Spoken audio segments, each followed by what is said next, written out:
sessions. Also, per week is that you have stated attain the goal, work hand in hand for available it as difficult to learn the curriculum because recommendation that I'll be giving you because support it with research and studies. And once again, you still did mga things to say, no? Kaya para mas ma-improve pa ang is a social studies educator and community development worker, currently pursuing a Master of Education in Social Studies at the University of the Philippines, Cebu. She serves as a program teacher field officer at AHA Learning Center, a nonprofit, non-government organization based in Manila. Therese leverages her expertise through implementing a holistic learning program, Project Kita ang Pagbago, which supports non-readers and non-numerates and empowers all 69 public elementary school communities in Cebu City. This groundbreaking initiative promotes learning recovery in partnership with the Schools Division Office of Cebu City and Ramon Aboitiz Foundation Incorporated. Therese's dedication to effective education extends beyond the classroom. Her teaching English as a foreign language level 5 diploma showcases her ability to bridge cultural divides through English language instruction. A magna cum laude graduate of Cebu Normal University with a Bachelor of Secondary Education major in Social Studies, Therese also maintains active membership in the Organization of Social Studies Teachers in the Philippines. Without further ado, Ms. Therese, laban mo na yan. Thank you, Miss Alem. Hi, everyone. Good afternoon to all of us. So today we are currently, in the modern time, we are currently facing a lot of issues, right? We're facing issues on on misinformation and disinformation and information overload. And all of these issues that I have mentioned to all of you, this requires critical thinking. Now, the question is whether do we possess that critical thinking? But also, mind you, that critical thinking is just one of the 21st century skills that every 21st century learner must possess. And so, why am I telling this to you? Because social studies aims for the students to be equipped with all of these 21st century skills, including critical thinking, aside from all the life skills and media and information and technology skills. So all of these skills are important as ever in the contemporary times. However, also, we have come to ask ourselves as well, whether social studies, since that is the goal of social studies, which is to equip the students with all of those abilities, the question is whether social studies was able to achieve that goal, right? So let's ask ourselves, did the junior high school social studies curriculum in the Philippines was able to achieve those goals? Well, that is what my paper is going to discuss. That's what I'm going to tell you right now. So my paper is about a curriculum review of the K12 junior high school social studies in the Philippines using the CIPP models. Okay. So education is a reflection of the changing times. As time evolves, education transforms. And since time, the only permanent thing is change, right? So everything is changing, so is our educational system. And the very dynamic nature of education is best manifested with our new K-12 curriculum. Particularly, I'm talking here about the new social studies curriculum. So why is it important that our curriculum has to change from time to time? Why does it have to evolve? Why does it have to transform? It's because based on the historical development of education, specifically in the Philippines, it has to change because it has to be adaptive with the times, it has to be of quality. So the evaluation and the review that we are currently doing right now, it's actually for the matters of quality assurance, right? Do we have a quality social studies education here in the Philippines? especially because if we're talking about education, education is a social institution that is very critical in the shaping of our society.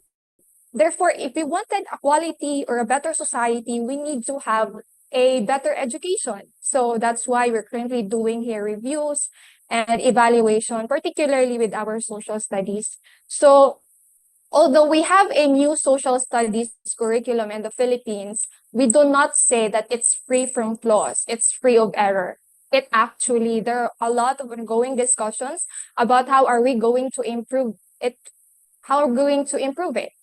So, because if it demands a continuous process of reform, because it's a failure for alignment and stagnation can lead to a decline in its effectiveness. And we want the social studies to be as effective as ever, especially that when we look at the relevant or research studies, particularly the perspectives of the students towards social studies, the other discussants as well has discussed na the students really thinks that social studies is boring and all of that. So we want to maximize the potential of social studies. So therefore, this paper aims to examine the effectiveness of the K-12 junior high school social studies curriculum by utilizing the CIPP model as a framework, and we are going to draw our analyses based on the existing relevant studies and literature to support or to really come up with a credible sources of data with our review of our social studies curriculum.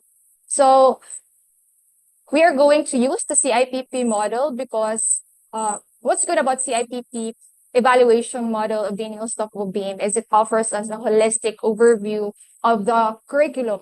We're not only focused on the curriculum content, but also we're focused here on the inputs of the how the implementation is done and what are the outcome of this implementation or the curriculum implementation.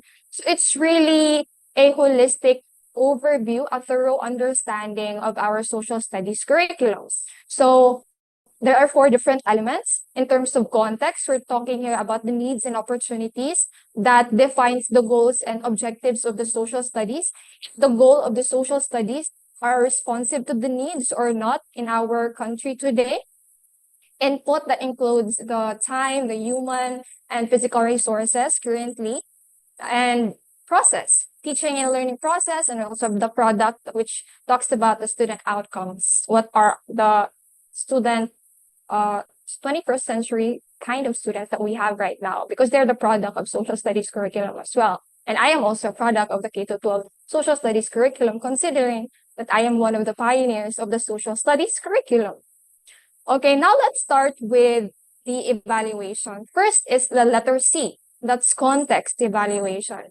So for the social studies curriculum, it centers its aims on the attainment of the K-12 basic education program, which is to develop a functionally literate and developed Filipino.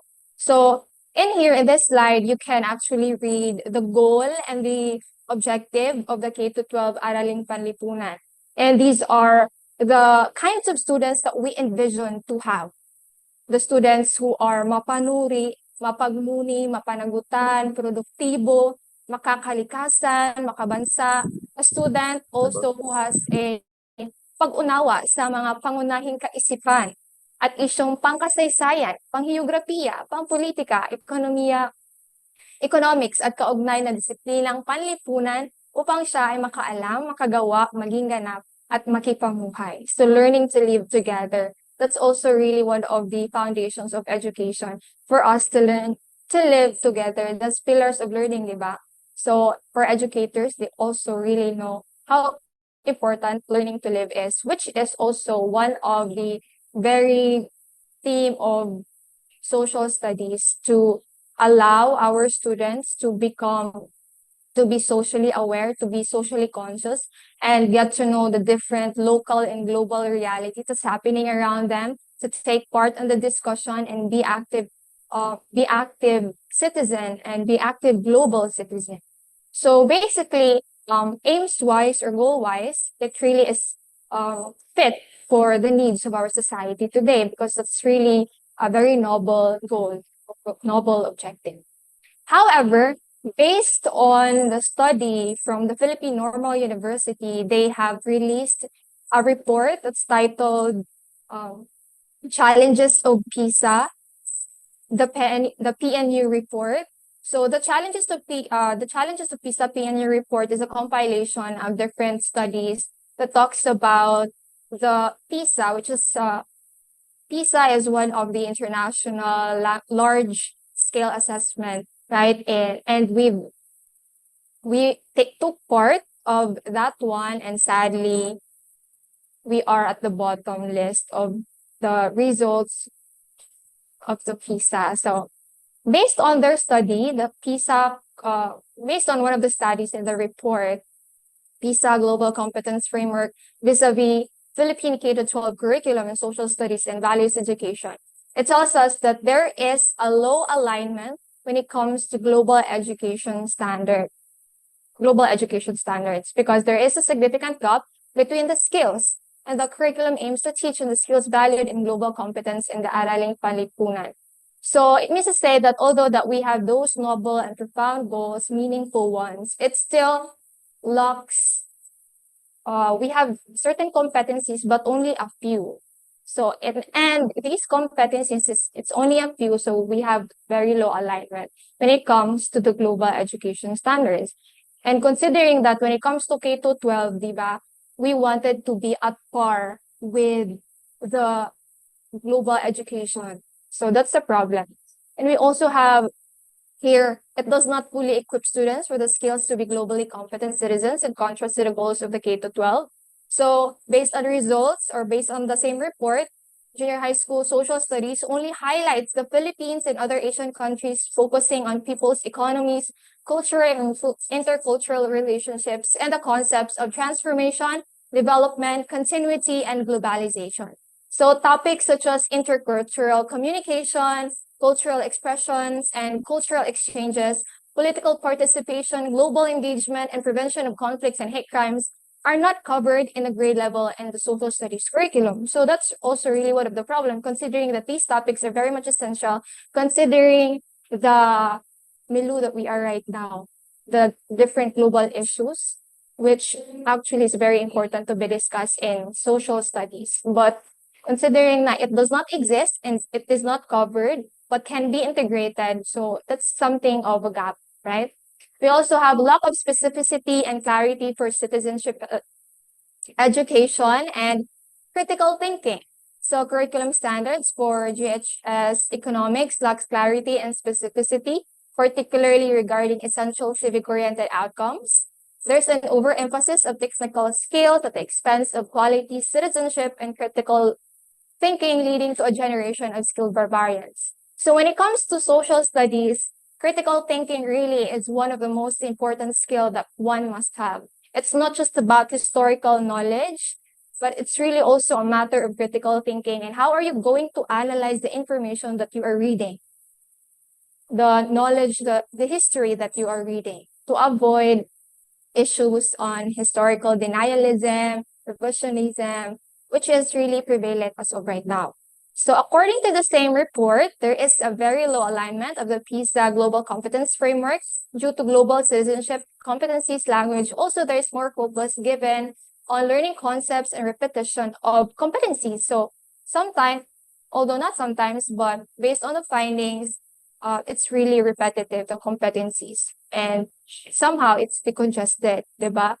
And we also have the input evaluation. So when it comes to classroom and facilities, no doubt we have a problem in terms of the class sizes, the lack of classrooms. A lot of our schools, and especially being a community development worker as well, and working closely with SDO Cebu City, there are also a lot of schools that are currently in emergency classes. So it's really one of the problems. How are our students be able to learn in the first place that the environment that they have are not actually conducive? So we have to also invest on our classrooms and our facilities, aside from the technologies that could enhance and support the pedagogy of our teachers.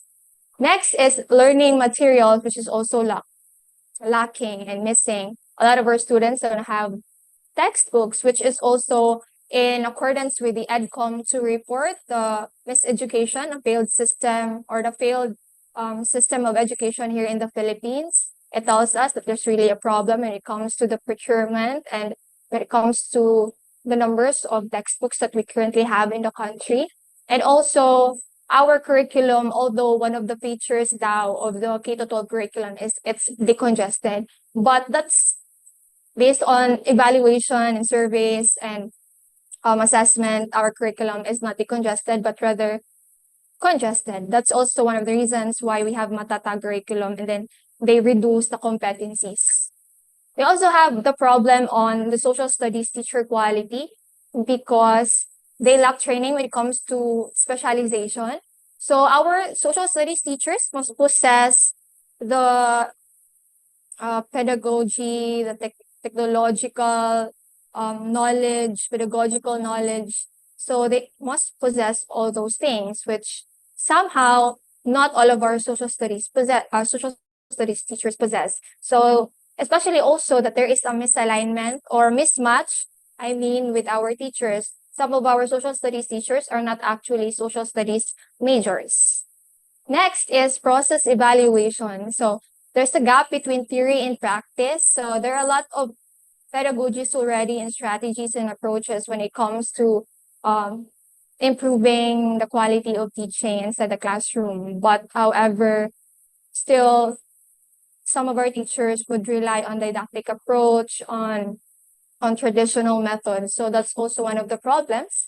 Next is for product evaluation, we have lack of mastery of social studies concepts. So based on different studies, based on the different assessment like National Achievement Test, PISA, all of these tells us that our students lack mastery when it comes to social studies.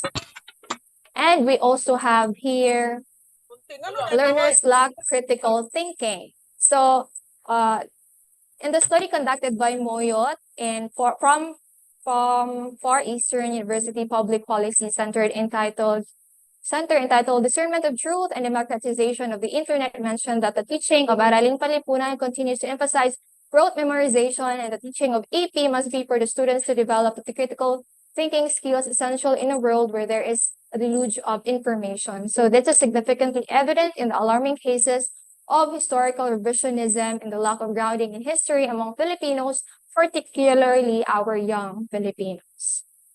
And on an episode of Brigada and GMA News and a lot of researches, which I will no longer mention due to time constraints, it tells us that we do really lack critical thinking. So in conclusion, there are gaps when it comes to context, input, process, and product. And to bridge the gap, we have to have multi-pronged approach so that we can really get to address all those gaps that we had mentioned earlier. So to revise the curriculum and strengthen the focus on critical thinking and citizenship education, integration of real-world cases and problem-solving activities, the government also must allocate resources for facilities, learning resources, and educators must also be equipped with pedagogical approach so that they would be able to best teach the revised curriculum, continue to upscale and rescale. And of course, by having an enhanced curriculum and enriched implementation of the curriculum, social studies can be more transformative, dynamic, and empowering for the learners, which will truly prepare them for the challenges and opportunities in the modern world. So to end my presentation, I leave you with this quote: education does not change the world. Education changes people. People change the world. That's from Paulo Freire. Hence, since it's the people who change the world, we are the change that we have been waiting for. Thank you so much for listening. Thank you so much, Ms. Therese, for that very wonderful presentation. You ended your presentation with a quote and with a responsibility. Sumapressure na dayon ni Charos, diba? Okay, to present his thoughts about your talk, may I call on again Professor John Kyle Vilbar. Sir? Hello, Miss Therese. What can I say? Congratulations. That was an in-depth, meaningful, and inclusive discussion on the curriculum in social studies in the junior high school. No? And I commend you for explaining it well on its importance and purpose. The sequence of the discussion was superb. I just like you to